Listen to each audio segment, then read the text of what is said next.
नमस्कार, संसद टीवी में आपका स्वागत है। मैं हूं प्रतिबिंब शर्मा और आप देख रहे हैं संवाद एक्सक्लूसिव। हमारे साथ मौजूद हैं अमिताभ कांत, G20 के शेरपा वो पर्सनैलिटी जो पहाड़ की ऊंचाई पर पहुंचता है, सारी बाधाओं को पार करता हुआ, और न केवल अकेला बल्कि तमाम लोगों को साथ में लेकर।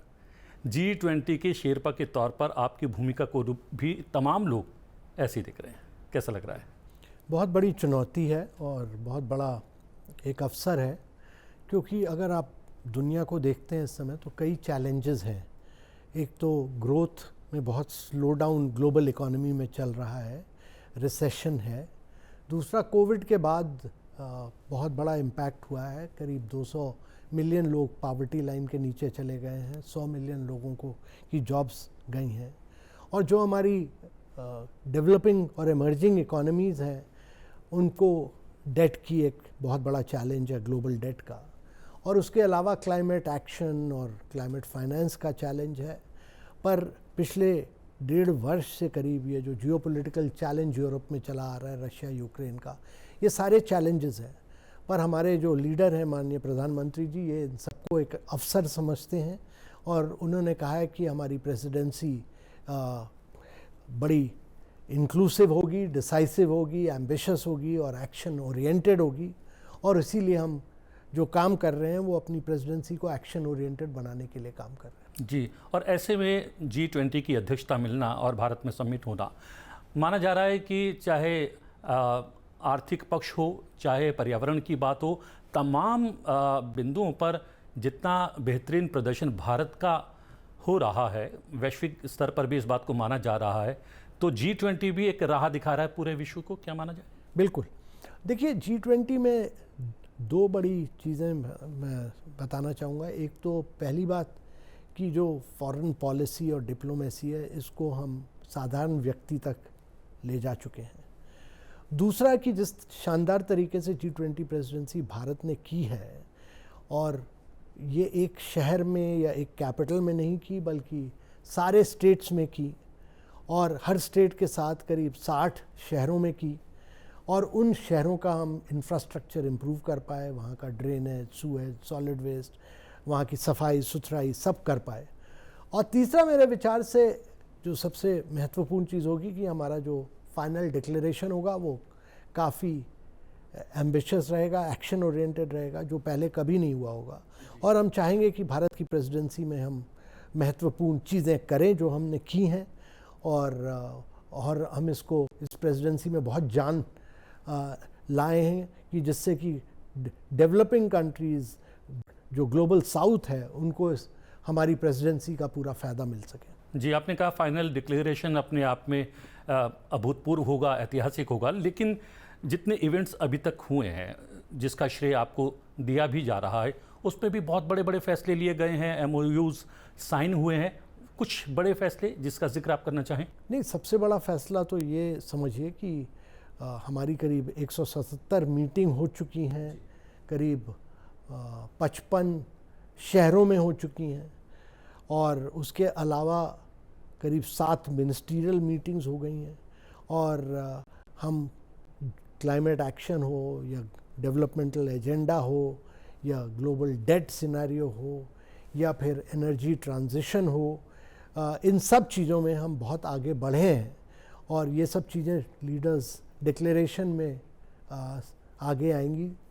और इसके अलावा मेरे विचार से जो सबसे महत्वपूर्ण चीज़ हुई है कि माननीय प्रधानमंत्री जी ने लीडरशिप ली कि अफ्रीकन यूनियन को G20 का एक परमानेंट मेंबर बनाया जाए। तो अगर 55 देश अफ्रीका के इसके अंदर आ जाते हैं G20 के अंदर, तो वो बहुत बड़ा एक कदम होगा। और ये भारतीय प्रेसिडेंसी के समय किया जाए और भारत एक वॉइस ऑफ ग्लोबल साउथ बन के निकले, ये और उभरा है। और जो हमारी प्रेसिडेंसी है, उसमें जो हमारी लीडर्स डिक्लेरेशन है, उसमें पूरा फोकस ही हमने वॉइस ऑफ ग्लोबल साउथ पर रखा है। एक और तरीके से अलग रूप में देखा जाएगा ये G20, क्योंकि G20 के मेंबर्स जो हैं उनको तो आमंत्रित किया ही जाता है, उससे इतर भी बहुत सारे देशों को आमंत्रित किया गया है। उसके पीछे क्या वसुधैव कुटुंबकम जो टैगलाइन दी गई है G20 को, वो काम कर रही है? देखिए, प्रधानमंत्री जी की ये राय थी कि हम सब, जो भी हमारी पॉलिटिकल डिफरेंसेस हों, जो भी हमारे ज्योग्राफिकल बाउंड्रीज हों, पर हम सब एक कॉस्मोस से निकले हैं और एक कॉस्मिक वेब से आए हैं, और ये हम सबको मिलकर पूरी दुनिया को आगे ले चलना है। और इसीलिए उन्होंने कहा हम एक अर्थ हैं, एक परिवार हैं, और सबका भविष्य भी एक ही है।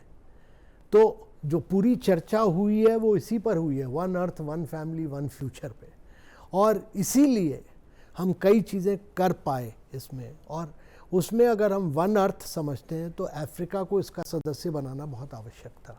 और हमारी पूरी पॉलिसी जो रही है वो ना केवल डेवलप्ड कंट्रीज़ की फोकस रहें, बल्कि डेवलपिंग कंट्रीज़ पर फोकस करें वो, और एमर्जिंग मार्केट्स पर फोकस करें वो रही।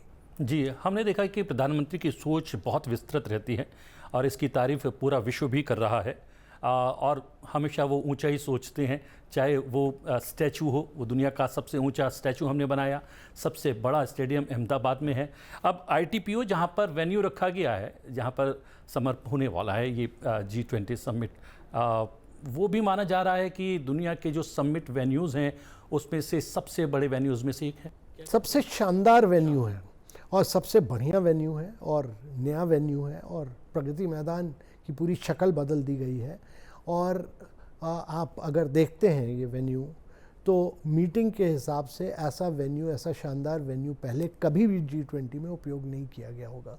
तो एक लीडर्स लाउंज हो या फिर मीटिंग ग्राउंड हो या मल्टीपर्पज़ हॉल हो, सब बहुत ही शानदार हैं, और प्रगति मैदान का एक पूरा नया रूप रेखा बन के निकली है। और मेरे विचार से ऐसा इतना बढ़िया प्रेसिडेंट, इतना बढ़िया कन्वेंशन सेंटर पहले कभी नहीं बना होगा। आपने डिक्लेरेशन की बात की है, सबकी निगाह उस फाइनल डिक्लेरेशन पर तो रहेंगी ही। इसके इतर कौन कौन से और बड़े कार्यक्रम होने वाले हैं इस दौरान? देखिए, कई मीटिंग्स होती हैं, मिनिस्ट्रियल मीटिंग्स चल रही हैं, उसके बाद एक शर्पा मीटिंग होती है, पर जो मेन मीटिंग होती है वो सितंबर 9 और 10 को, जहां 43 लीडर्स आएंगे दुनिया भर से, और इतना बड़ा सम्मेलन, इतनी बड़ी गैदरिंग, और इतने दुनिया के सारे मेजर लीडर्स दुनिया के यहाँ आए, वो सितंबर 9 और 10 को दिल्ली में होगी। जी, जैसा कि हमने शुरुआत में कहा कि पूरी दुनिया भारत की ओर देख रही है, क्या G20 एक टर्निंग पॉइंट बन सकता है? ये एक बड़ा इवेंट देखिए, भारत के लिए, भारत को अगले 3 शतक तक ग्रोथ करनी है। हमारे स्ट्रक्चरल रिफॉर्म्स हुए, हमने कई डेवलपमेंटल स्कीम्स इस सरकार ने की, जैसे हाउसेस दिए, इलेक्ट्रिसिटी दी, टॉयलेट्स दिए, आपने ड्रिंकिंग वाटर दिया। और ये अगर आप देखते हैं तो जो काम भारत में पिछले 8-9 वर्षों में हुआ, वो बैंक ऑफ इंटरनेशनल सेटलमेंट ने कहा कि ये काम 8-9 वर्ष नहीं, 50 वर्ष लगते। और इसी तरह डिजिटल पब्लिक इंफ्रास्ट्रक्चर में हमने बहुत बड़ा ट्रांसफॉर्मेशन किया, पूरा डिजिटाइज किया देश को, और सब ने फास्ट पेमेंट किए। अब हम दुनिया का 46% फास्ट पेमेंट हिंदुस्तान में करते हैं। इसी तरह मेरे विचार से G20 भी एक मोमेंटम देश को देगा कि हम एक डेवलप्ड कंट्री बन के उभरें। ये शतक पूरा भारतीय शतक है, इसमें हम एडवांस करें, ग्रोथ करें, प्रोग्रेस करें, और हम साधारण व्यक्ति की ज़िंदगी को में बहुत बड़ा बदलाव लाएं, ये पूरा लक्ष्य रहेगा। अभी तक के काम के लिए धन्यवाद और आगे के लिए शुभकामना, और समय निकाला आपने हमसे बात करने के लिए, बहुत बहुत धन्यवाद। Thank you very much. Thank you, बहुत बहुत धन्यवाद आपका। अमिताभ कांत जी हमारे साथ बात कर रहे थे संवाद एक्सक्लूसिव में। आज के लिए इतना ही, लेकिन संसद टीवी पर कार्यक्रमों का सिलसिला लगातार जारी रहेगा। देखते रहिए संसद टीवी। मुझे दीजिए आज्ञा, नमस्कार।